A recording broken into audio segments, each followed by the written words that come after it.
Chapter 3. Okay, Christmas doesn't count. Everyone knows that. You can't expect a toddler to behave perfectly when it's all so exciting and there are sweets and decorations everywhere. And it's no wonder Minnie woke up at 3 a.m. and started yelling for everyone. She just wanted us all to see her stocking. Anyone else would have done the same. Anyway, I've already torn out the first page of the incident book and shredded it. Everyone's allowed to have a false start. I take a sip of coffee and happily reach for a Quality Street. Gosh, I love Christmas. The whole house smells of roasting turkey. Carols are playing over the sound system, and Dad's cracking nuts by the fire. I can't help feeling a glow as I look around the sitting room at the tree twinkling with lights and the nativity scene we've had since I was little. Parentheses, we lost baby Jesus years ago, but we used the clothes peg instead. Close parentheses. Little Minnie's eyes when she saw her stocking this morning were like saucers. She just couldn't take it in. She kept saying, "Stocking?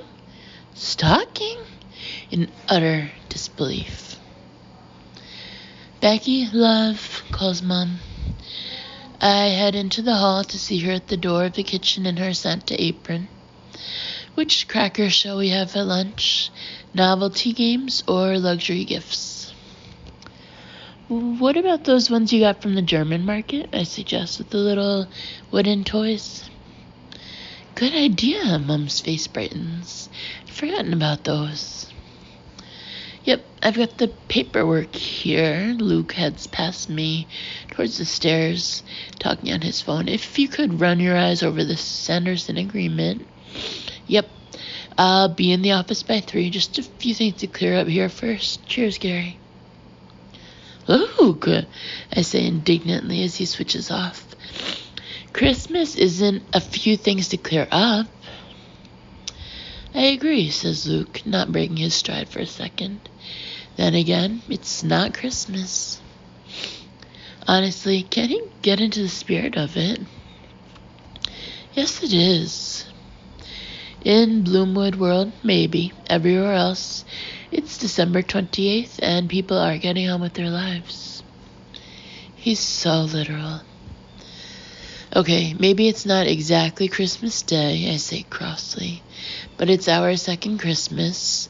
It's our special Christmas for Jess and Tom, and it's just as important, and you could try to be a bit festive.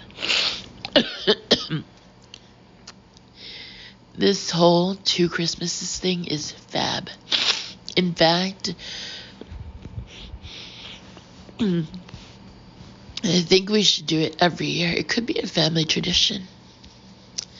My love, Luke pauses halfway up the stairs and starts counting off on his fingers. 1, it is not just as important. 2, I need to finalize this agreement today. 3, Tom and Jess aren't even here yet. A text arrived from Jess and Tom overnight to say that their plane from Chile had been delayed. Since then, Janice has come across to our house approximately every 20 minutes to ask if we've heard anything, and could we possibly look online again, and has there been any news of accidents or hijacks?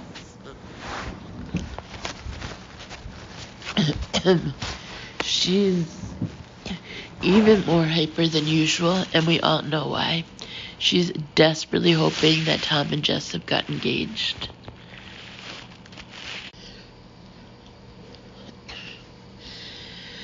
Apparently, Tom said in his last email that he had something to tell her.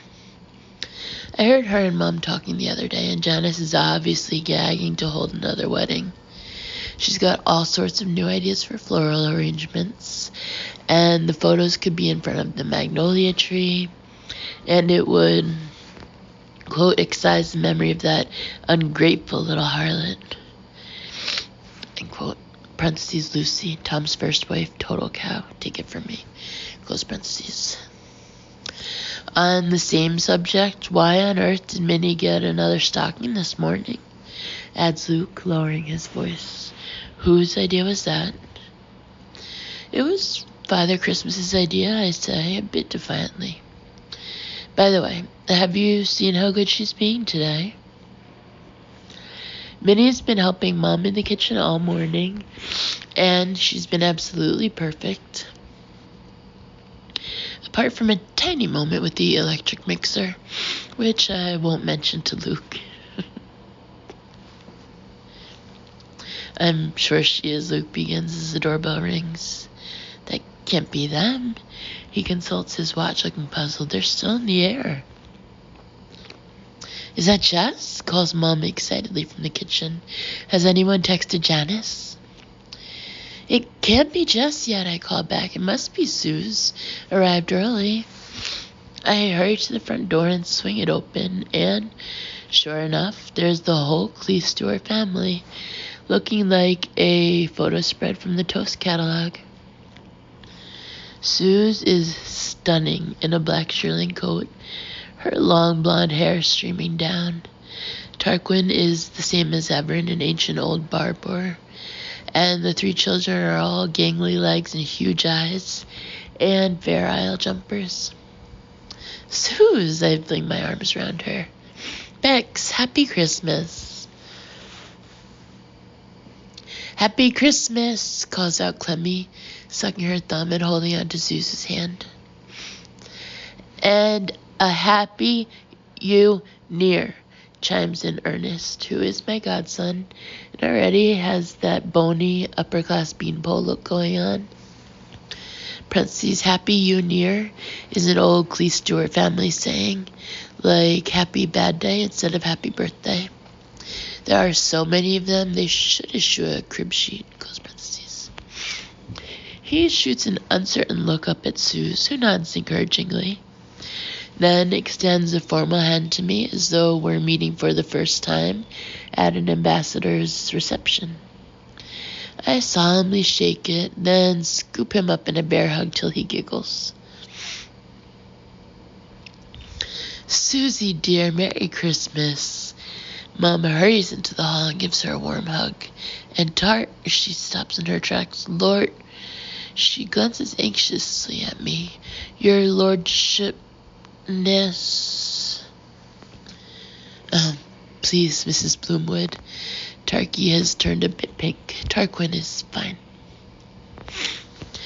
Tarky's grandfather died of pneumonia a couple of months ago, which was really tragic and everything, but there again, he was 96. Anyway, the point is, Tarky's dad inherited the title of Earl, and Tarky gets to be a lord. He's Lord Tarquin Cleese Stewart, which makes Suze lady. It's all so grown up and posh, I can hardly get my head around it. Plus, they now have even more squillions of money and land and stuff than they had before. Their new house is in Hampshire, only about half an hour away from here. It's called Leatherby Hall, and it looks just like Brideshead Revisited, and they don't even live in it full time. They've got a place in Chelsea, too. You'd think Tarky could stump up for a new scarf. He's unwinding the most threadbare, ratty old thing from around his neck that looks like it was knitted by his old nanny 20 years ago. Well, it probably was. Did you get any nice Christmas presents, Tarky, I ask? I've bought him this really cool aromatherapy diffuser thing, which I'm sure he'll love. Well, Suze will love. Absolutely, he nods fervently. Suze bought me a rather wonderful merino tub. Such a surprise. Tub? Does he mean tux? That sounds fab, I exclaim. Merino is so in right now. You should see the new John Smedley collection. You'd love it. John Smedley? Tarky seems a little baffled. I don't know the name. Is he a breeder? The knitwear designer, you know, you could put a turtleneck under your tux, I say in sudden inspiration. That's a really cool look. Is it single-breasted? Tarky looks totally at sea, and Suze gives a gurgle of laughter. Bex, I didn't give him a tux. I gave him a tup, an uncastrated sheep. An uncastrated sheep? What kind of Christmas present is that? Oh, I see. I try my hardest to summon some enthusiasm. Of course, an uncastrated sheep. Lovely. Don't worry, I gave him a jacket too, adds Suze, grinning at me. For when I'm out on my bike, Tarky chimes in. It's absolutely super, darling. I already know better than to say, oh, cool, a Belstaff? Tarky doesn't mean bike like most people mean bike.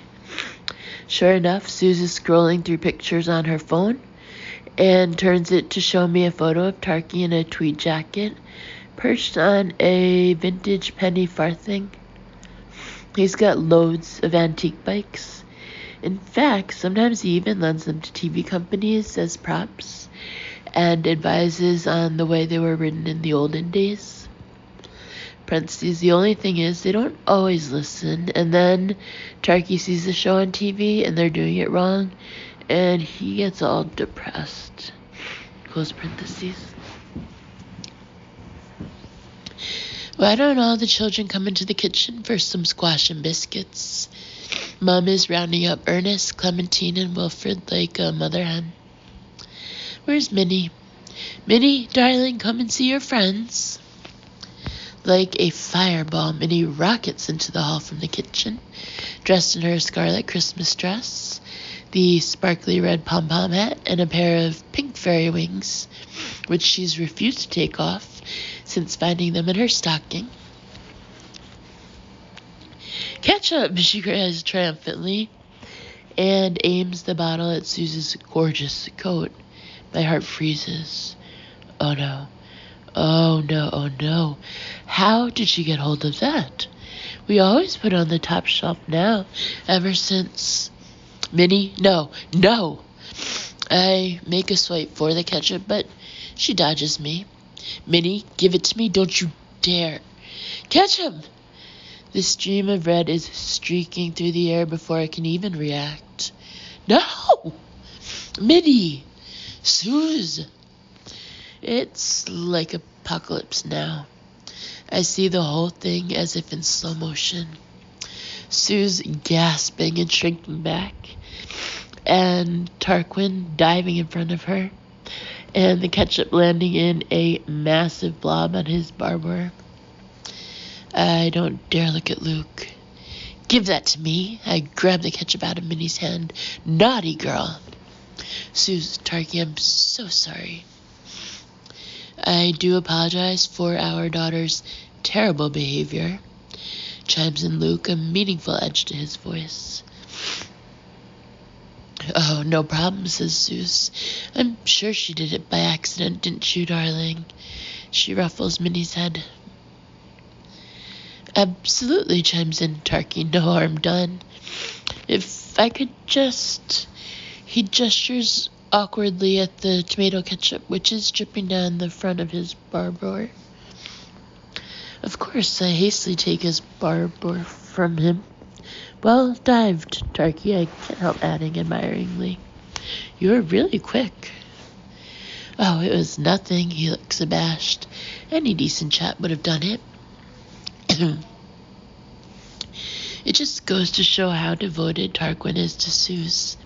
He dived in front of her without a moment's hesitation. It's quite romantic, actually. I wonder if Luke would take a hit of tomato ketchup for me. I might ask him later, just casually. Luke, says Tarquin a little diffidently as they shake hands. Wondered if I could pick your brains about something. No problem. Luke looks a little surprised. Shall we go in the sitting room? I'll take the children into the kitchen and sort out this barbour. Mum takes it from me. And Bex, you can show me all the stuff you got at the sale, says Suze excitedly. Talk about the children, she amends hastily as I give her a surreptitious kick. As we sprawl in my bed and I start unpacking all the stuff I bought on Boxing Day, it feels just like old times when Suze and I used to share a flat in Fulham.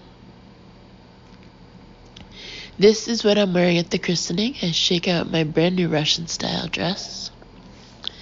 Fantastic, says Suze, as she tries on my new leather jacket.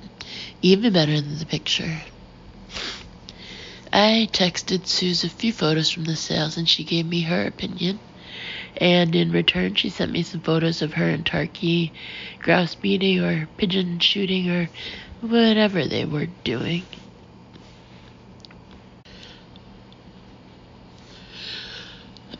Suze is so sweet and loyal, just like the queen. She never once complains. But honestly, where would you rather be? On some freezing cold moor or in Selfridges with 70% off? And ta-da! I pull out my prize purchase, my Ali Smith limited edition cardigan with the famous signature button. Oh my gosh, squeaks Suze. Where did you get that? Was it on sale? 60% off, only 110 pounds. Look at the button. Suze reaches out and strokes it lustfully. Isn't it great? I beam back happily. I'm going to wear it so much it'll easily pay for itself. The door opens and Luke comes in. Oh, hi. Instinctively, before I quite realize I'm doing it, I push one of my saddlebags under the bed. It's not that he disapproves exactly. I mean, it's my money. I earned it. I can do what I like with it. It's just that when Mom and I were up at 7 a.m. on Boxing Day, ready to hit the sales, Luke just looked at us in bafflement, then looked at all the presents still under the tree, and then said, "Didn't you get enough stuff yesterday?"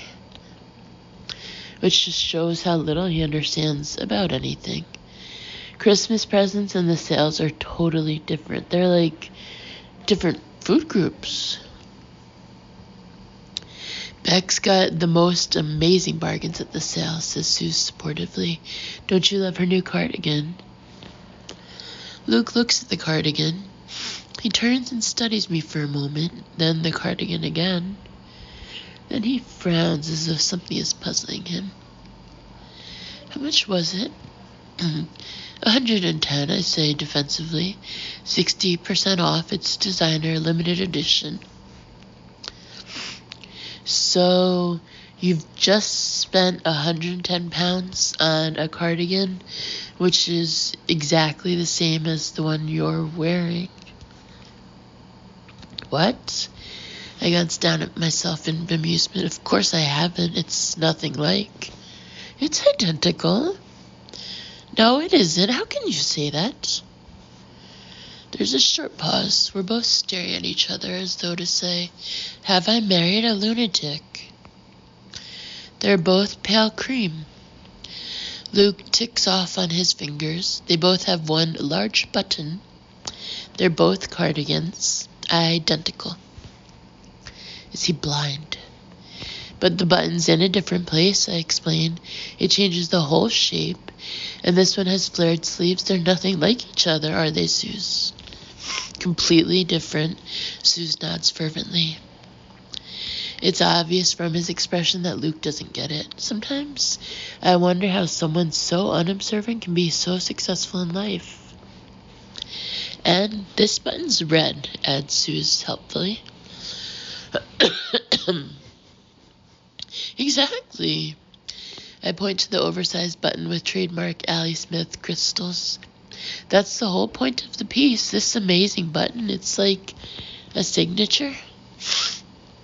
So you spent 100 quid on a button. Gosh, he's annoying sometimes. It's an investment, I inform him frostily. I was just saying to Suze, I'll wear it so many times it'll totally pay for itself. How many would that be? Twice. I stared at him with utter indignation. Of course not twice. I'll probably wear it. I think a moment, trying to be absolutely realistic. 100 times. So each time will cost £1 10 pence. I think I can afford €1 and 10. I think I can afford €1 and 10 pence. €1 and change for a designer classic of, oh no, it's not euro, it is pounds. £1 10 pence for a designer classic of its time, don't you? Luke makes a kind of snorting noise. Becky, have you ever worn anything 100 times? I'll count it a success if you wear it once. Oh, howdy ha. I bet you I'll wear it 100 times, at least. Determinedly, I shrug off my cardigan and start pulling on the Allie Smith one. You see, I've already worn it once. I'll show him. I'll wear it 1,000 times. I must go. Tarquin's waiting for me. Luke shoots Suze a quizzical look. Quite a business you've inherited. Oh, I know, says Suze. Poor Tarky was getting in a state about it, so I said, ask Luke, he'll know what to do. Well, I'm glad you did. Luke has been rifling around his cabinet for some papers. He bangs it shut and heads out again. See you later.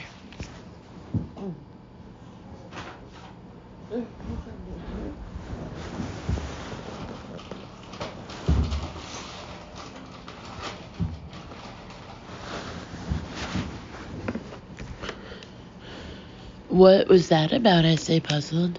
What business?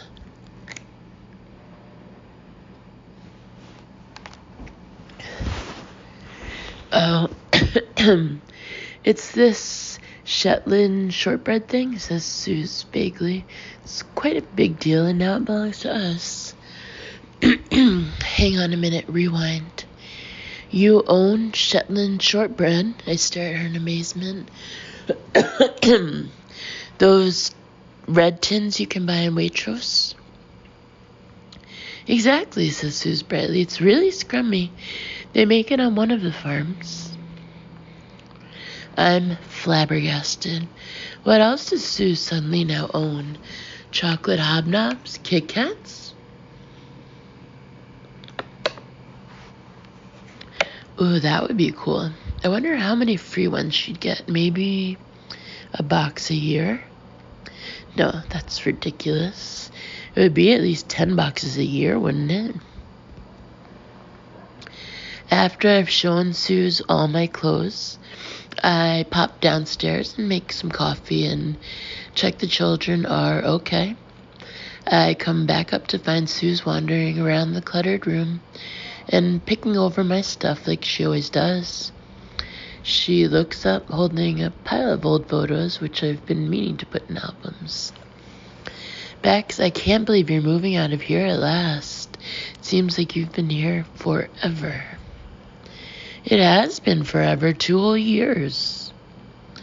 What did your mom and dad say? I haven't told them yet. I glance at the door and lower my voice. I think they'll really miss us when we're gone. In fact, I'm a bit worried how they'll take it. The truth is, Mom and Dad have got used to having us around, especially Minnie. Every time one of our house purchases fell through, they were secretly really glad, Mom once told me. Gosh, of course. Suze's face crumples anxiously. They'll be devastated. Your poor Mom will need loads of support. Maybe you can fix up some counseling, she adds in sudden inspiration. I bet they have empty nest workshops or something.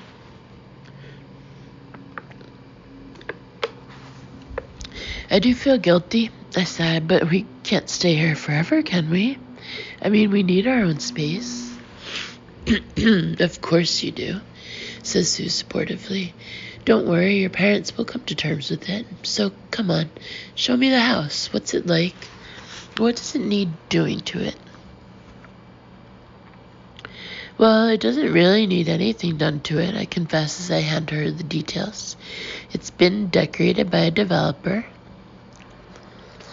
8 bedrooms, Sue raises her eyebrows. Wow. I know, it's amazing.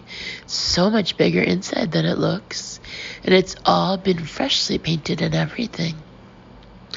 But still, we should put our stamp on it, shouldn't we? Oh, definitely, Sue nods wisely. Sue is so much more with it than Luke, who, by the way, hasn't even been inside the place. I told him we needed to put our stamp on it, and he said, why can't we be happy with someone else's stamp? I've already made loads of plans, I tell her enthusiastically. Like, in the hall, I thought we could have a really cool hat stand with a single studded Alexander Wang bag hanging from it. It would make such a statement. I scrabble under the bed for the sketch I've done and show it to her. Wow, breathes Suze. That looks amazing. Have you got an Alexander Wang bag? I have to buy one, I explain. And next to it, maybe a console table accessorized with some Lara Bohink jewelry. I love Lara Bohink, says Suze enthusiastically. Have you got some of her stuff? You never showed me. No, well, I'd have to buy some of that too, but, I mean, it wouldn't be for me, would it? I add hurriedly at her expression. It would be for the house. For a moment, Suze just looks at me. It's the same look she gave me when I wanted us to set ourselves up as telephone fortune tellers. Parentheses, which I still think was a good idea. You want to buy a bag and jewelry for your house, she says at last. Yes, why not?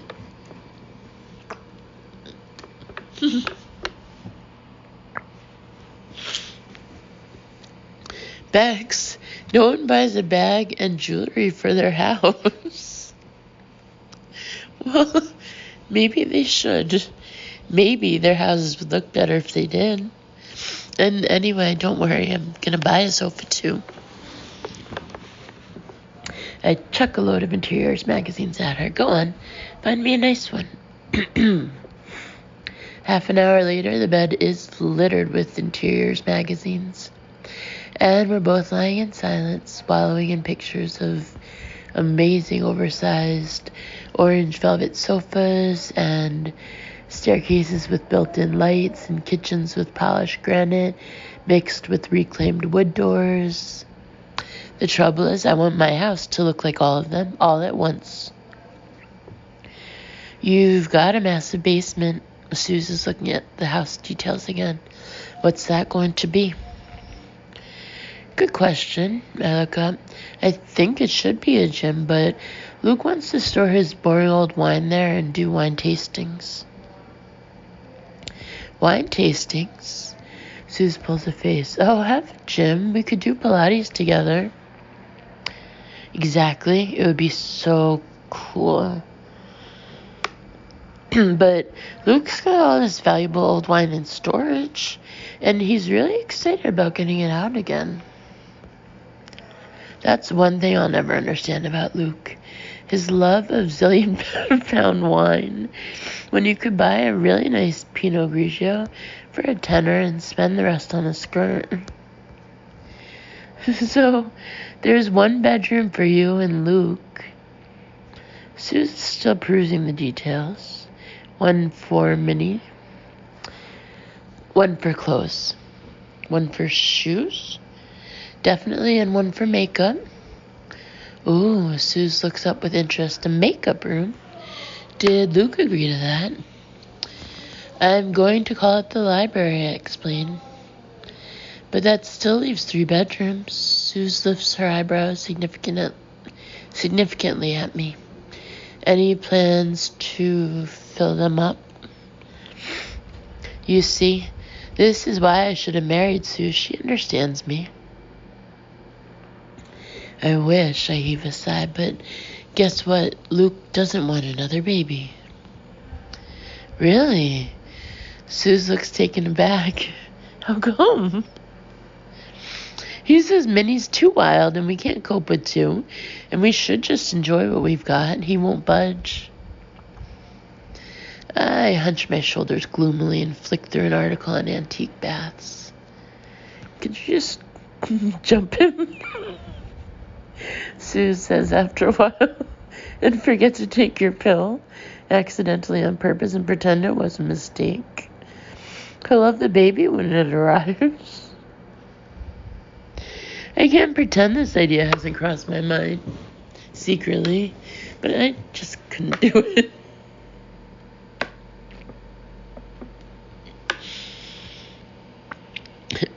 No, I shake my head. I don't want to trap him. I want him to want another baby. Maybe he'll change his mind at the christening. Suze's eyes brighten. You know, it was at Ernie's christening that we decided to have another one. Ernie looks so adorable, and we thought how lovely it would be to give him a brother or sister. So we decided to go for it. Of course, we ended up with 2 more, she adds as an afterthought, but that won't happen to you. Maybe. I'm silent a moment, gearing myself up for the big question. I don't want to ask it, but I have to be brave. Suze, can you be honest with me about something? Really, truly honest? Okay, she says a bit apprehensively, but not if it's about how many times a week we have sex. What? Where did that come from? Okay, now I instantly want to know how many times a week she has sex. It must be never. Or maybe all the time. Gosh, I bet it's all the time. I bet she'd Tarky. Anyway, it's not sex. I force myself to return to the topic. Do you think Minnie's spoiled? I can already feel myself wincing with trepidation. What if she says yes? What if my best friend thinks Minnie's a monster? I'll be totally mortified. No, says Suze at once. Of course Minnie's not spoiled. She's lovely. She's just a bit feisty, but that's good. No children are perfect. Yours are, I say morosely. Nothing ever goes wrong with them. Oh my gosh, are you kidding? Sue sits upright and discards the house details altogether. We're having such problems with Ernie. His teacher keeps calling us in. He's hopeless at everything except German, and they don't even teach German. Oh, Suze, I say sympathetically. I don't need to ask why Ernie speaks German so well. Tarquin thinks Wagner is the only music worth listening to, and he plays it to all his children every night. Don't get me wrong, Ernie's my godson and I love him to bits, but last time I visited, he told me the whole story of something called the Something Singers, and it went on for hours, and I nearly seized up with boredom. I've got to go and see the headmistress, Suze continues, looking upset. What am I going to do if she asks him to leave? Forgetting all about my own problems, I put an arm around her shoulders and squeeze, feeling incensed. How dare anyone upset Suze? And who are these morons, anyway? I've seen Ernie's school when I've gone with Suze to pick him up. It's very snooty with lilac blazers and costs £1 million a term or something, and they don't even include lunches. They're probably too busy counting the fees to appreciate real talent. I'm sure it'll be fine, I say robustly. And if they don't want Ernie, then it's obviously a rubbish school. If I ever see that headmistress, I'll give her my opinion very pointedly. I'm Ernie's godmother, after all. In fact, maybe I should come along to the meeting at the school and express my views. I'm about to suggest this to Suze when she slaps her hand on the bed. I know, Bex, I've got it. You should get a nanny. A nanny? I stare at her. Who looks after Minnie when you're at work? Still your mom? I nod. Since my maternity leave ended, I've worked 2.5 days a week at The Look, where I'm a personal shopper. While I'm there, Mom looks after Minnie, which is brilliant because I can just leave her in the kitchen, having her breakfast, and she hardly even notices when I go. Does your mom take her to playgroup? I make a face, not really. Mom's not into playgroup. She went to TikTok once and had a disagreement with a fellow grandmother about who's the best Miss Marple on TV and never went back. So what do they do? Well, it varies, I say vaguely. They do lots of educational stuff. This is a slight fib. As far as I can tell, the program never varies. They go shopping and have tea at the Debenhams Cafe and then come home and watch Disney videos. Gosh, maybe Suze is right. Maybe Minnie needs more routine. Maybe that's what's wrong. A nanny will knock her into shape, says Suze confidently. Plus, she'll organize her meals and washing and everything. And Luke will see how smooth everything can be, and he'll change his mind instantly. Trust me. I knew Suze would have the answer. This is the solution. A nanny. I have an image of a cross between Mary Poppins and Mrs. Doubtfire, all cozy with an apron and a spoonful of sugar and lots of wise homespun words. The whole place will be calm and smell of baking bread. Minnie will become an angel child who sits quietly, making constructive Play-Doh in a pinafore, and Luke will instantly drag me off to bed and ravish me. I mean, it would be worth it just for the ravishing. Everyone's using Ultimate Nannies at the moment. They're the latest thing. Suze has already opened up my laptop and found the website. Have a look. I'll pop down and check on the children. I take the laptop from her and find myself looking at a website called Ultimate Nannies, raising well-balanced, accomplished children who will become the successes of tomorrow. My jaw sags slightly as I scroll down. Bloody hell. These nannies don't look anything like Mrs. Doubtfire. They look like Elle Macpherson. They've all got perfect teeth and perfect abs and intelligent-looking smiles.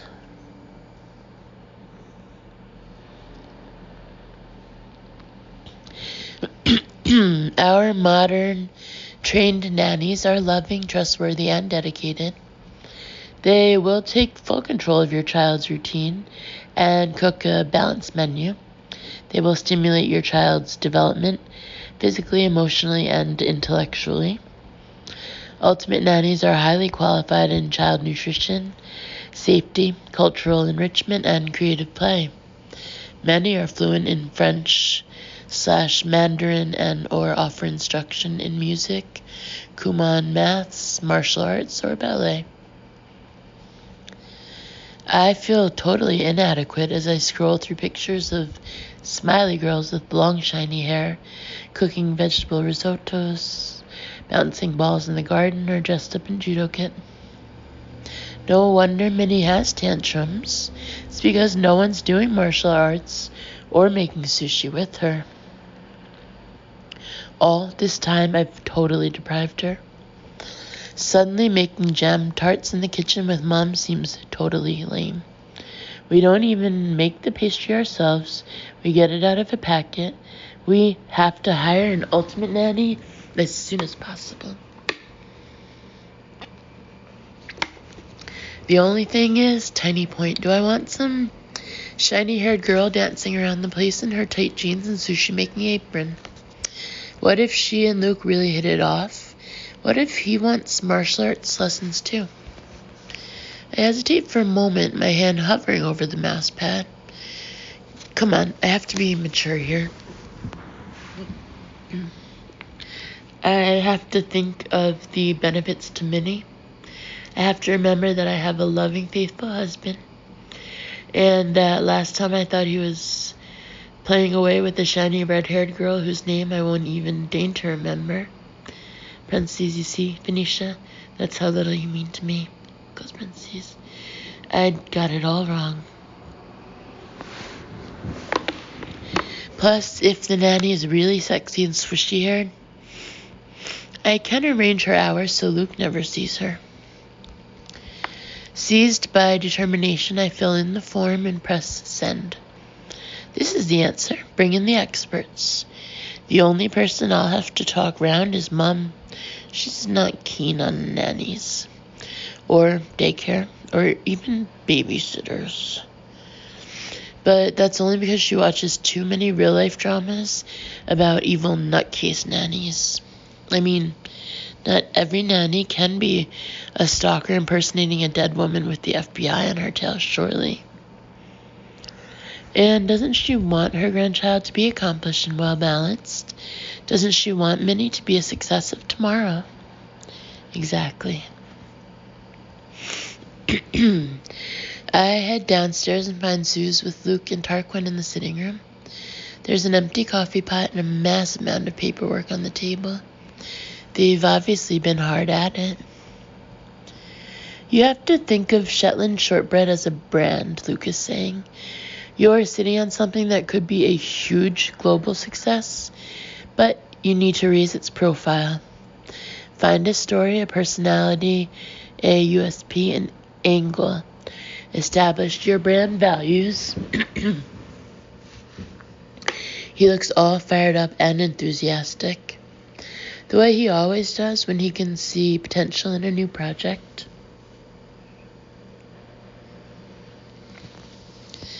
Tarquin, on the other hand, looks like a rabbit caught in the headlights. Absolutely, he says nervously. Brand values. Suze, darling, Luke's been terribly helpful. We can't thank you enough. Really, it's nothing. Luke claps him on the shoulder, but you need to sort yourself out, Tarquin. Build an effective business team, strategize, and go from there. I stifle a giggle. Even I know that Tarquin isn't the strategizing sort. I'll read those contracts for you and give you my take on them. Luke picks up his BlackBerry. I know your people have approved them, but as I said, I think you can do better. Really, Luke, protests Tarquin feebly. You've given me far too much time and expertise already. Don't be ridiculous. Luke shoots him a brief smile and switches his BlackBerry back on. Tarquin's bony face is growing flushed. He shoots an agonized glance at Suze, twists his hands and clears his throat. Luke, I know you have your own company, he suddenly blurts out, but I'd be delighted to offer you a job. Business manager of the entire estate, all my concerns, any salary, any terms. A job? Luke looks taken aback. Oh, yes! Suze claps her hands with enthusiasm. Brilliant idea. That would be amazing. We could provide accommodation too, couldn't we? She adds to Tarky. The little castle in Perthshire would be perfect. I mean, not nearly as nice as your house in Maida Vale, she adds loyally. But as a second home? Any terms, says Luke slowly. Yes, replies Tarquin, after only a moment's hesitation. Yes, of course. I'll do it for 60% of all gross revenues, Luke shoots back. There's a stunned silence. I can't believe what I'm hearing. Is Luke seriously considering giving up Brandon Communications to run the Cleith Stewart estate? Would we live in a castle? Oh my gosh, we'd be a clan. We could have our own tartan. Hot pink with silver and black. It would be the McBloomwood Brandon tartan, and we do Scottish dancing, and Luke would wear a spur. Tarquin glances wildly at Suze. That seems reasonable. Tarquin! Luke practically explodes. Of course, 60% is not bloody reasonable. And that is why you need a new business advisor you can trust. And that is why I'm setting up a meeting for you with some consultants I can highly recommend. And I'm coming along to make sure you understand everything. He taps at his BlackBerry, then stops as it starts buzzing like an angry bee. Sorry, a few messages coming in.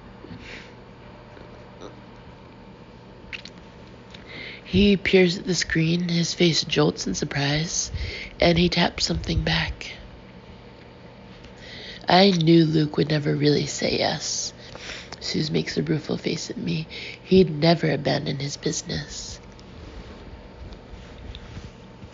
I know, I nod.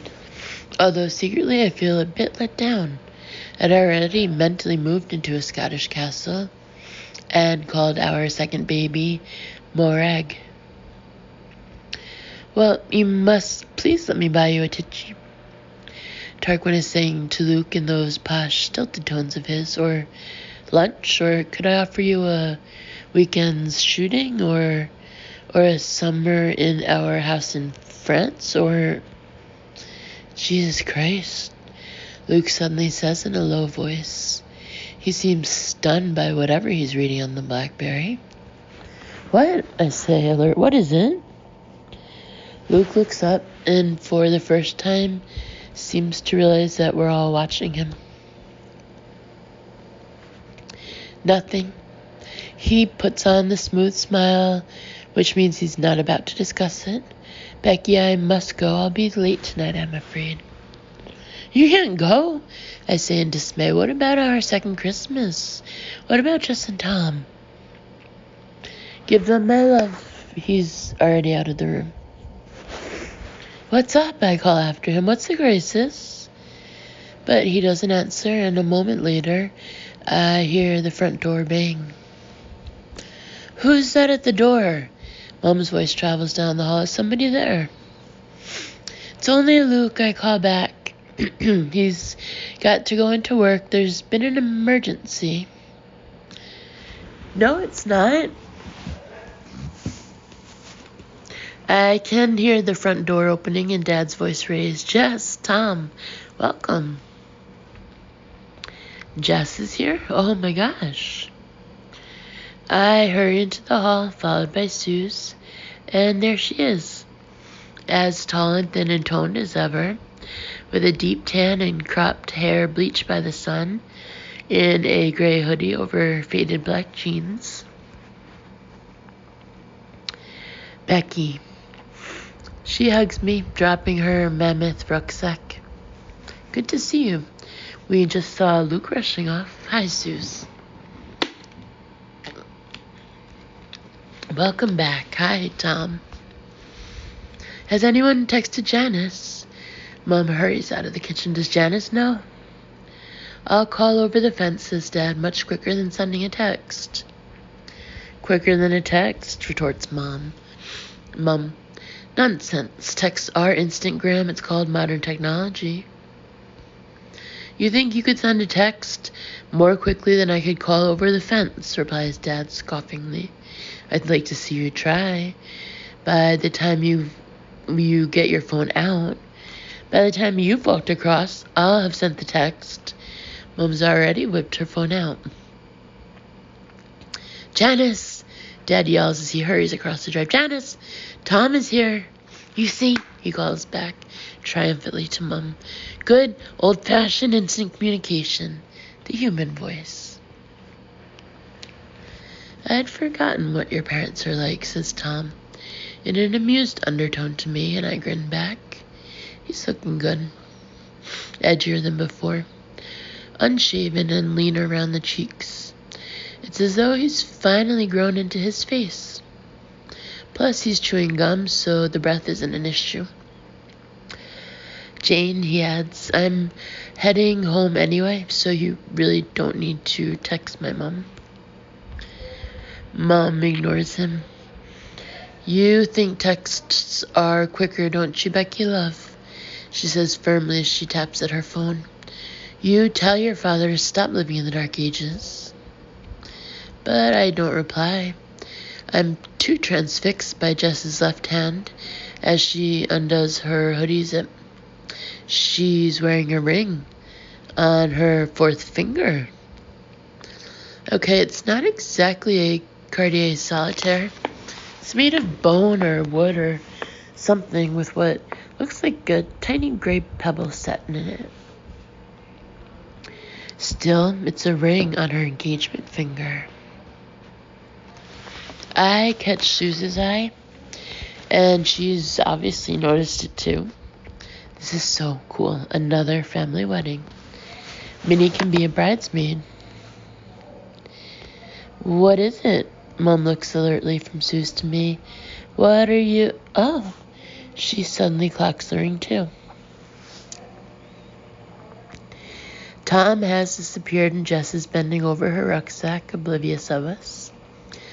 Mom starts mouthing something long and elaborate above her head.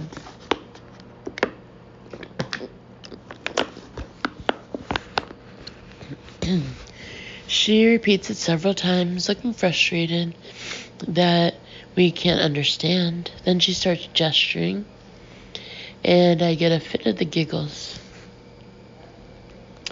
Come into the sitting room, I manage to say to Jess. Sit down. You must be exhausted. I'll make some tea, Mom nods. Trust Jess to get engaged all discreetly and not say a word. If it were me, I'd have run straight in, saying, guess what? Look at my pebble ring. Jess! Janice's high-pitched voice greets us as she arrives at the front door. Her hair is freshly dyed a virulent auburn, and she's wearing mauve eyeshadow, which matches her shoes and her bracelet. Love, welcome back. Her gaze falls instantly on Jess's ring. Instantly. Her chin jerks up and she inhales sharply, then catches Mom's eye. I'm going to erupt with laughter if I don't get away. I follow Mom into the kitchen where the children are all sitting in front of the Little Mermaid. We make the tea and cut the children some ham sandwiches, all the time whispering about the ring and when Jess and Tom are going to tell everyone. We must all act naturally, Mom says, putting 2 bottles of champagne in the freezer to cool down quickly. Pretend we haven't noticed. Let them tell us in their own time. Yeah, right. As we enter the sitting room, Jess is on the sofa, apparently unaware of Janice, Martin, Dad, and Suze, sitting in a semicircle opposite, all staring at her left hand as though it's glowing radioactive. As I sit down, I glance out of the window and see Tarquin with Ernie in the garden. Tarky's making weird lunging gestures with his arms, which Ernie is copying beside him. I nudge Suze and say in an undertone, I didn't know Tarky did Tai Chi. He's really good. Sue swivels round and peers out of the window. That's not Tai Chi. They're practicing fly fishing. Both Tarky and Ernie look totally absorbed. In fact, they make a really sweet sight. Like a father bear teaching its baby cub to hunt on a TV nature documentary. Except for the tiny fact that they're trying to catch imaginary fish with non-existent rods. You know, Ernie's already caught a trout in our river, says Toots proudly, with only a teeny bit of help. You see, I knew he was talented. He's obviously at the wrong school. He should be at fish-catching school. So, says Mum brightly. Tea, Jess? Yes, thanks, Jess nods. We pour out tea and there's a little pause. A little, does anyone have any announcements to make kind of pause. But Tom and Jess say nothing. Janice puts her cup to her lips and puts it down again. Then breathes out shakily as though she can't bear the tension. Then her face lights up. You're present, Jess. I made you a little something. She practically gallops to the tree, picks up a parcel, and starts ripping off the wrapping paper herself.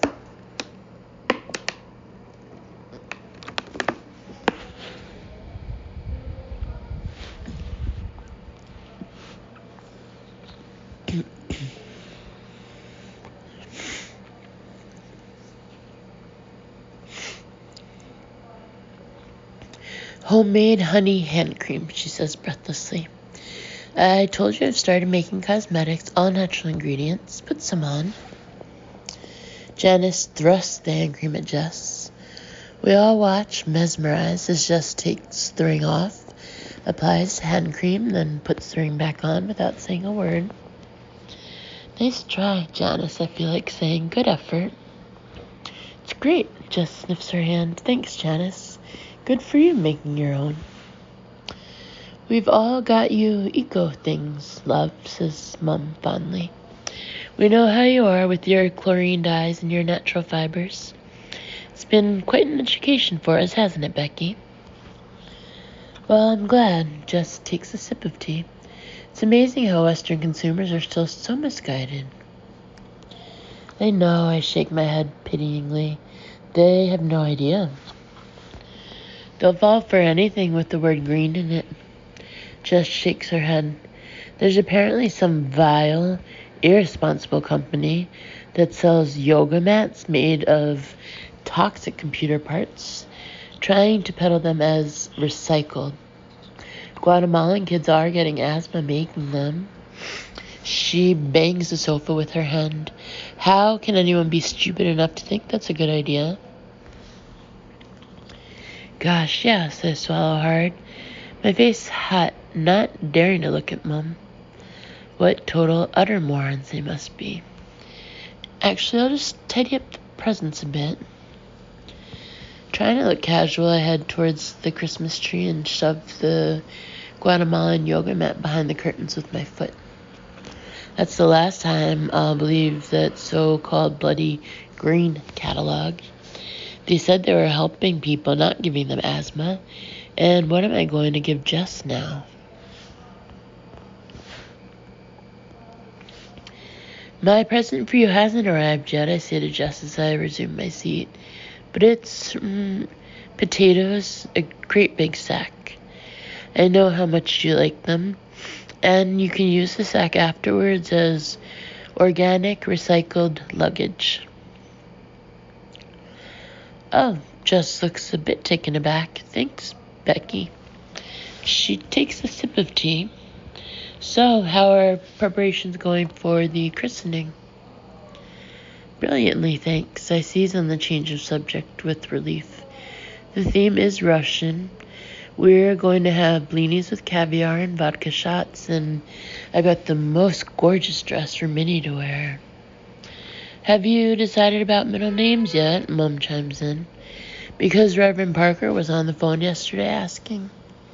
You really have to come to a decision, love. I will, I say defensively. It's just really hard.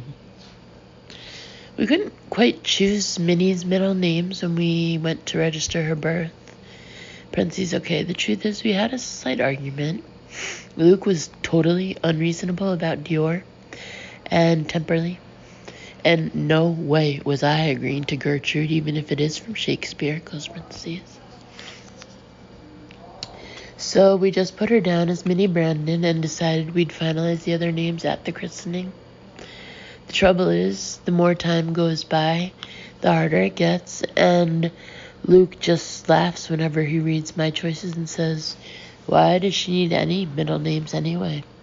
Which is really unhelpful.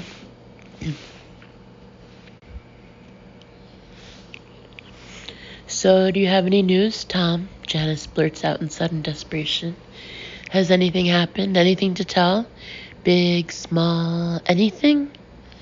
Anything at all. She is leaning forward on her chair like a seal, ready to catch a fish. Well, yes. Tom gives the tiniest of grins. As it happens, we do. And for the first time, he and Jess exchange one of those, shall we tell them, looks. Oh my gosh. They really are.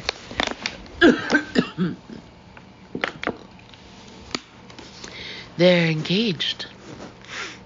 Mom and Janice have both stiffened on the sofa. In fact, Janice looks like she's about to implode.